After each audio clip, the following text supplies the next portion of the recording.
जीवन में उन्नति के लिए अनुशासन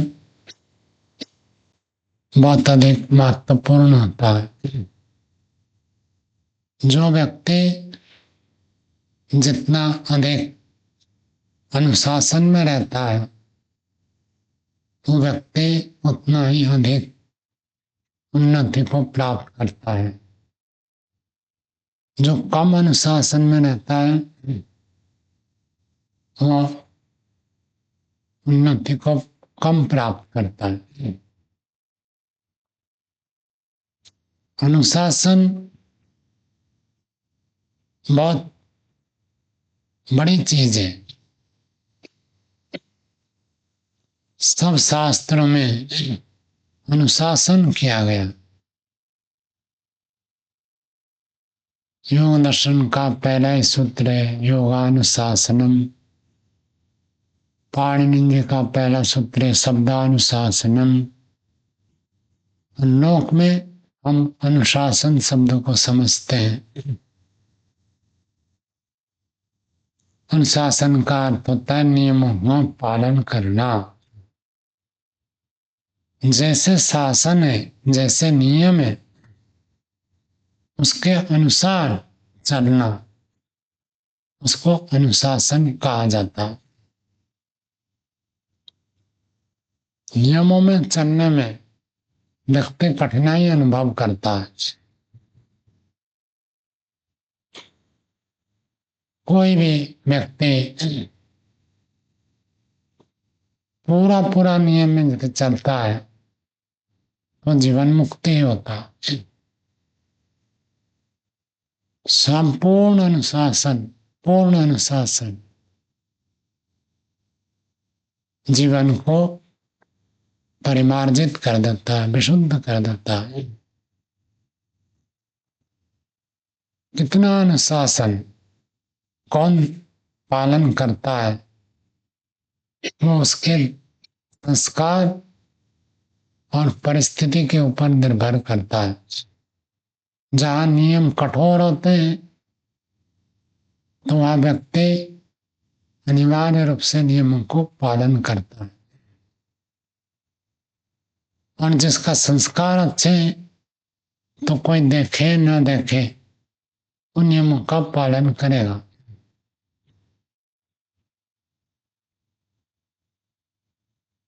संस्था में, समाज में, राष्ट्र में, सब जगह कुछ न कुछ नियम होते हैं। और नियम को जानना और उसके अनुसार चलना शास्त्रों को पढ़ने का मुख्य उद्देश्य यही होता है। ऋषियों ने जो नियम बनाया उस नियम को हम जाने और उसको पालन करें, इसी के लिए शास्त्र पढ़ते हैं। भारत में रहते हैं तो भारत का संविधान जानना आवश्यक है और उसके अनुसार चलना आवश्यक है। अनुशासन एक बड़ा शब्द है। एक शब्द पूरे जीवन को विकसित करने में कारण बनता है। अनुशासन सबसे पहले छोटा बच्चा घर में पैदा होता है, माता पिता उसको अनुशासन सिखाते हैं। बच्चा तो बालक है, उसके पास बुद्धि नहीं है। संस्कार किए जाते हैं, धीरे धीरे एक एक संस्कार करते हैं। संस्कार करते करते उसको परिशुद्ध, संस्कार का अर्थ ही होता शुद्ध करना।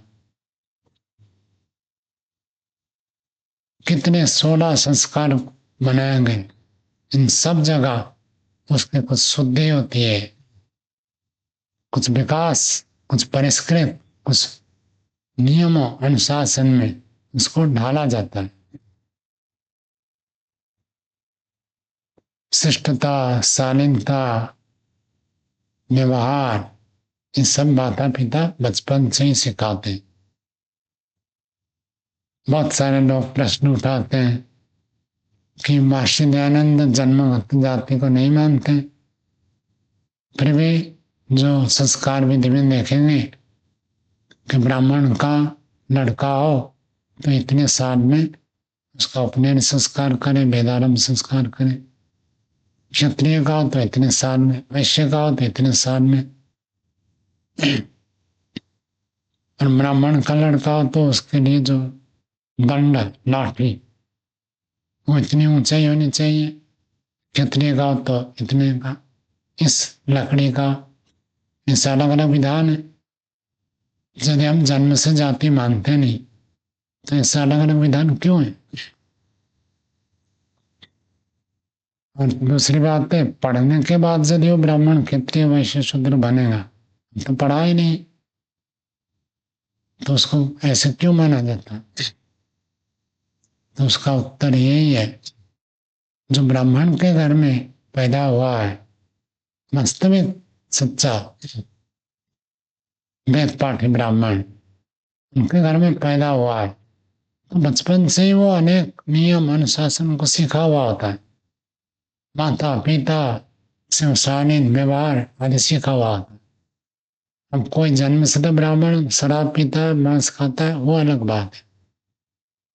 किंतु वास्तव में यदि ब्राह्मण परिवार में जन्म हुआ, वेद का पठन पाठन चल रहा, उनका नियम अनुशासन अलग होता है, बचपन से वो उतना सीख कर आता है। क्षत्रिय के परिवार में पैदा हुआ है तो कठोरता, शौर्य, वीरता, पराक्रम, अन्याय को दमन करने की भावना, ये बचपन से ही उसके अंदर भरपूर हो जाता है। ऐसे ही वैश्य के परिवार में होता है तो कैसे धन की वृद्धि करनी है, ये बचपन से ही उसके आदत में बन जाते हैं। अधिकांश बिजनेसमैन अपने बच्चों को कॉमर्स पढ़ाते हैं ताकि आगे उनको बिजनेस करना है। तो इस प्रकार का होता है। अब ये सामान्य नियम है। अब उसके बाद जब वो पढ़ेगा लिखेगा बदल जाएगा। सबसे अधिक नियमों को पालन करने की इच्छा ब्राह्मण के अंदर होती है। परमात्मा ने जो आदेश दिया मैं उसको पालन करूंगा, पालन करूंगी, ये इच्छा ब्राह्मण के अंदर उत्पन्न होता है। संसार को, समाज को, राष्ट्र को न्याय में चलाना, अन्याय को सहन नहीं करना, दुष्टों को दंड देना, ये भावना क्षत्रिय के अंदर होती है। और समृद्धि, दीनता, हीनता, दरिद्रता दूर हो, समृद्धि, विकास, बड़े बड़े उद्योग हो जाए, इस प्रकार की भावना वैश्य के अंदर आती है। सबका काम हो, कोई भी काम अटके ना, सबकी सेवा सुविधा प्राप्त हो, ये शूद्र के अंदर होता है। शूद्र भी आर्य होता है और उसी के आधार पर चलता है। जैसे पैर को शूद्र के तुल्य कहा गया, पैर से तो हम गति करते, बिना उसके गति नहीं है। इंजीनियर कितने भी हो, जब तक लेबर नहीं आएंगे भवन नहीं बनेगा। तो उनका भी महत्वपूर्ण अवदान रहता है। तो सबके अलग अलग नियम होते हैं। तो कौन व्यक्ति किस नियम में चलेगा, कितना नियम पालन करेगा, उसके आधार पर है।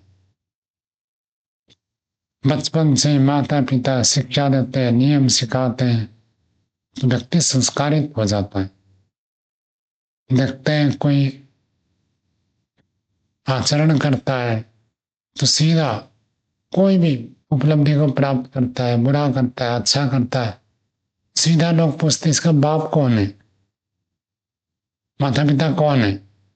छोटा बच्चा यदि कोई बड़ी उपलब्धि को प्राप्त करता है, माता पिता का नाम आ जाता है, गुरु का नाम आ जाता है, और बुरा करता है तो भी उसके माता पिता के साथ जुड़ जाते हैं। तो नियम अनुशासन सर्वप्रथम माता पिता सिखाते हैं, उसके बाद गुरु आचार्य। आजकल तो स्कूल में टीचर होते हैं, इनको स्कूल होते हैं बहुत नियमबद्ध होते हैं, उनके नियम बड़े कठोर होते हैं, सब बच्चे नियमों का पालन करते हैं, अनुशासन बहुत कठोर होता है। तो जानबूझकर लोग उस विद्यालय में भेजते हैं कि बच्चा संस्कृत होगा, अनुशासन में रहेगा। और कुछ विद्यालय ऐसे होते हैं जहाँ नियम नहीं है, उच्छृंखलता है, मनमर्जी करते हैं बच्चे। तो माता पिता चुनकर ऐसे विद्यालय को भेजते हैं कि बच्चा नियम में रहे, जितना नियम पालन करेगा उतना जीवन विकसित होगा। आचार्य का नियम, गुरु का नियम वो ईश्वर के अनुकूल होता है, वेद के अनुकूल होता है, ऋषियों के अनुकूल होता है। तो जो व्यक्ति सदा सर्वदा गुरु आचार्य के प्रति समर्पित होकर सभी नियमों का पालन करता है, किसी नियम का उल्लंघन नहीं करता है, तो उसकी बातें उन्नति होती है। सामान्य व्यक्ति, मनुष्यों का नियम पालन करना सरल है, ऋषियों का नियम पालन करना कठिन है, और ईश्वर का नियम पालन करना सबसे कठिन है। ईश्वर तो कहता है सबके प्रति मित्र की भावना रखो, कितना कठिन है। घर में तो व्यक्ति रहते हैं, 10 लोग रहते हैं, भाई आपस में मिलकर रहो। ईश्वर का नियम केवल 10 लोग के लिए नहीं, पूरा व्यापक कितने स्तर पर। और घर में हम रहते हैं, वाणी से किसी को कुछ नहीं बोलते तो किसी को कोई परेशानी नहीं है। लेकिन ईश्वर कहता मन में भी विचार गलत मत करो, ऋषियों का ये नियम होता है। तो कार्य तो मन से आरंभ होता है, तो अनुशासन मन का चाहिए, शरीर का अनुशासन, वाणी का अनुशासन चाहिए। इसको उल्लंघन करते हैं तो फिर उसके लिए कानून व्यवस्था, आइन ये सब है, पुलिस है। कोई मन में खराब सोचता है, विचार करता है, उसके लिए राष्ट्र का संविधान में कोई नियम नहीं, परमात्मा का नियम है। बुरा सोचेंगे तो उसका भी दंड मिलता है। ऋषियों ने नियम बनाया, मन में ऐसे विचार मत करो, ऐसे विचार करो, ये हानिकारक है, ये लाभदायक है। तो एक एक नियमों को पालन करना जीवन के लिए अत्यंत उपयोगी हो जाता है। सुबह उठने का नियम जिसका हो गया वो बहुत बड़ी उपलब्धि है। बहुत सारे लोग सुबह उठना चाहते हैं, उठ नहीं पाते। घर में बच्चे किस समय सोते हैं, किस समय जागते, कोई नियम नहीं है। पहले तो 6 बजे तक तो सब उठ ही जाते थे। गुरुकुल में 4 बजे घंटी बजती है, 4 बजे उठते हैं। सूर्योदय से पहले उठ जाना चाहिए, इसके ऊपर हमने विस्तार से एक दिन चर्चा की थी। तो उठने का नियम 4 बजे 5 बजे उठ जाए तो बहुत अच्छा है। आधुनिक विद्यालय में उठते, कोई 6 बजे उठता है, कोई 7 बजे उठता है, कोई 8 बजे उठता है, कोई 9 बजे, 10, 11, 12, रात को 2-3 बजे सोते। उनका कोई नियम नहीं होता। ये पहला नियम है जागरण का। जागरण का नियम विधिवत हो जाए तो आगे की दिनचर्या हमारी बन जाती है। जागरण करने का नियम, शारीरिक श्रम या व्यायाम, इसका नियम होना चाहिए शरीर को स्वस्थ रखने के लिए। खेल कूद, व्यायाम, शारीरिक परिश्रम, कुछ ना कुछ होना चाहिए, इससे स्वस्थ शरीर होता है। तो ये छोटे छोटे नियम है, लेकिन जीवन को संकलित करने के लिए अति आवश्यक है। और जो व्यायाम करता है, व्यायाम से जिसका शरीर गीला होता है, पसीना निकलकर, उसके पास रोग नहीं आते, ऐसे कहा गया। रोज पसीना बहाए व्यायाम करके तो रोग उसके पास फटकते नहीं, ऐसे बताया गया। छोटा नियम है लेकिन जीवन के लिए कितना उपयोगी हो जाता है। अधिकांश रोग दूर हो जाते हैं, शरीर मजबूत रहता है, रोग प्रतिरोधक क्षमता बढ़ती है। ये सब व्यायाम के नियम से होता है। छोटा नियम, ऐसे ईश्वर की उपासना का नियम। कुछ भी गलती हो तो व्यक्ति उपासना करता है तो गलती का धीरे धीरे सुधार हो जाता है। उपासना करते हैं तो एक रक्षा कवच बन जाता है। उपासना छोड़ देने से व्यक्ति पतित हो जाता है और गिरते गिरते फिसलते फिसलते कहां तक फिसल जाता है। जब उपासना का एक विधिवत नियम हो गया, निश्चित हो गया, बुरा विचार आए, बुरे आचरण हो, वाणी से गलती हो तो भी व्यक्ति उसको संभल जाता है। उपासना उसको ठीक कर देगा। ये उपासना का नियम है, बहुत आवश्यक है। घर में, परिवार में और आश्रम में यही अंतर है। घर में भी बहुत लोग निष्ठापूर्वक करते हैं ईश्वर की भक्ति, स्तुति, प्रार्थना, उपासना। इन घर में 50 कार्य होते हैं, किस दिन कोई काम, किस दिन कोई काम होता है तो बाधित हो जाता है। आश्रम में, गुरुकुल में समय निश्चित होता है, व्यक्ति निश्चिंत होकर उस समय वही कार्य करता, दूसरे कार्य नहीं करता। विधिवत उपासना का नियम बहुत बड़ी उपलब्धि हो जाती। जो व्यक्ति जिस भूमिका में, जिस दायित्व में, उस कर्तव्य का पालन करना एक बड़ा नियम होता है। विद्यार्थी हो तो पढ़ने का, अध्यापक हो तो पढ़ाने का। नियम हो जाए, इतना समय तो पढ़ना है, इतना समय पढ़ाना है, इतना समय सेवा कार्य करना है, नियम बन जाता है। व्यक्ति का जीवन उत्तरोत्तर उन्नति को प्राप्त करता है। जिसके जीवन में जितने अनेक नियम हो उतना अधिक आदर्श बनता है। कोई भी महापुरुष, वो महापुरुष क्यों बने? उनके जीवन में देखेंगे नियम, अनुशासन। और ईश्वर का अनुशासन पालन करने से आध्यात्मिक उन्नति हो जाती है। राष्ट्र के नियम अनुशासन पालन करने से राष्ट्र पुरुष बन जाता है, राष्ट्रभक्त बन जाता है, राष्ट्र के नेता बन जाता है, जो जितना अधिक राष्ट्र का कल्याण करेगा। नियम, और जिसके जीवन में एक भी नियम नहीं है, निश्चित नहीं है, काम तो सभी करते हैं, नियम तो सभी पालन करते हैं, लेकिन निश्चित नहीं है, दृढ़ता नहीं है, वो आत्मविश्वास से रहित होगा। करेगा लेकिन उसको ये लगेगा नहीं कि मैं ये कर सकता हूं।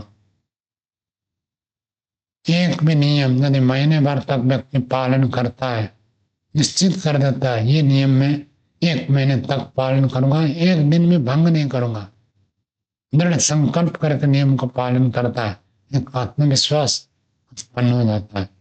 ये आत्मविश्वास भौतिक क्षेत्र में भी, आध्यात्मिक क्षेत्र में भी बहुत अधिक सहायक बन जाता है। मैं ये कर सकता हूं, मैं इस उपलब्धि को प्राप्त कर सकता हूं, मैं समाधि लगा सकता हूं, ये लगना चाहिए। नहीं तो व्यक्ति को लगता है ये तो केवल कहने सुनने की बात है, शास्त्र में लिखा है, उस युग में होता था, ऋषि मुनि होते थे, आज तो संभव नहीं है। छोटे छोटे नियम पालन करते हैं तो हमारे अंदर ये आत्मविश्वास दृढ़ होता है, बढ़ जाता है। और ये आत्मविश्वास हमको बढ़ाता है सिद्धांत के ऊपर, ईश्वरीय आदेश के ऊपर अड़िग रहना, उसका कभी भंग ना करना, एक बड़ी उपलब्धि है। एक नियम ले ले कि इसको मैं पालन करूंगा। एक व्यक्ति यदि एक भी नियम को पालन करता है, उस नियम के साथ दूसरे नियम आ ही जाएंगे। छोटा सा भी कोई नियम ले, उसके साथ जुड़े हुए दूसरे नियम आ जाएंगे। जब व्यक्ति सत्य बोलने का ही नियम ले लेगा, तो उसके साथ बाकी सब जुड़ेगा। अब पाठ पढ़ने को दिया गया, तो पढ़ा नहीं पढ़ा, सत्य बोलना है, तो पढ़ कर ही आएगा। क्योंकि नहीं पढ़ा तो झूठ बोलना पड़ेगा, झूठ बोलने का नहीं है, सत्य बोलने का नियम नहीं है, तो सारे काम इनसे सुधर जाते। आपने किसी को कठोर बोला, नहीं बोला, अब झूठ नहीं बोल सकता, अब फिर कुछ बोलना चाहिए, नहीं बोलना चाहिए। एक नियम लेते हैं, उसके अनुसंग में चारों तरफ बहुत सारे नियम आकर जुड़ जाते हैं। दृढ़ता होनी चाहिए। और जो व्यक्ति नियमों का पालन नहीं करता है, उसके लिए आचार्य गुरुकुल में विद्यार्थी को अनुशासन में रखते, दंड देते। समाज में, समाज की व्यवस्था, राष्ट्र में न्याय व्यवस्था, जब तक दंड ना हो तब तक सुधार नहीं होगा। एक व्यक्ति नियम भंग करता है, दंड नहीं मिलेगा, तो दूसरे भी भंग करेंगे। तो महर्षि मनु ने यहां तक न किया, दंडा शास्ते सर्वा प्रजा। दंड ही सब प्रजाओं के ऊपर शासन करता है। दंड छोड़ दो तो कोई शासन नहीं चलेगा, अनुशासन नहीं रहेगा। इसलिए आजकल सब छोटी बड़ी सब कंपनियों में उपस्थिति दर्ज करने के लिए फिंगरप्रिंट लेते हैं। तो फिंगरप्रिंट नहीं लेते हैं, तो कोई कभी भी आता था, कभी भी जाता था, कुछ भी करता था, पता नहीं चले। 8 बजे पहुंचना है, 10 बजे पहुंचते, 10 बजे पहुंचना, 11 बजे पहुंचते, तो 12 बजे पहुंचते, कर साइन कर दिए, दंड लगा दिया। कंप्यूटर में सीधा जाएगा, आप कितने बजे आए, देर में आए तो पैसा कटेगा। दंड हो गया तो व्यक्ति सुधर जाए, सब ठीक समय पर पहुंचते, हम फिंगरप्रिंट लगा दें। तो ये व्यवस्था है। तो चाहे राजा हो, न्यायाधीश हो, अथवा सामाजिक व्यवस्था हो, अथवा माता पिता गुरु आचार्य हो, कैसे प्रजा की उन्नति हो उसके लिए जागरूक रहना चाहिए। दंड के बिना कोई सुधरेगा नहीं। दंड दिख जाए तो व्यक्ति सुधरता है। तो ईश्वर का दंड हमको दिखता नहीं है, तो इसलिए मनुष्यों को अलग से दंड विधान करना पड़ता है, ताकि व्यक्ति संयम में रहे, नियमों का पालन करे, अनुशासन का भंग न करे। हम सब जीवन में अधिक से अधिक नियमों का पालन करें और जीवन को सफल बनाए। इतना कहकर वाणी को विराम देते हैं।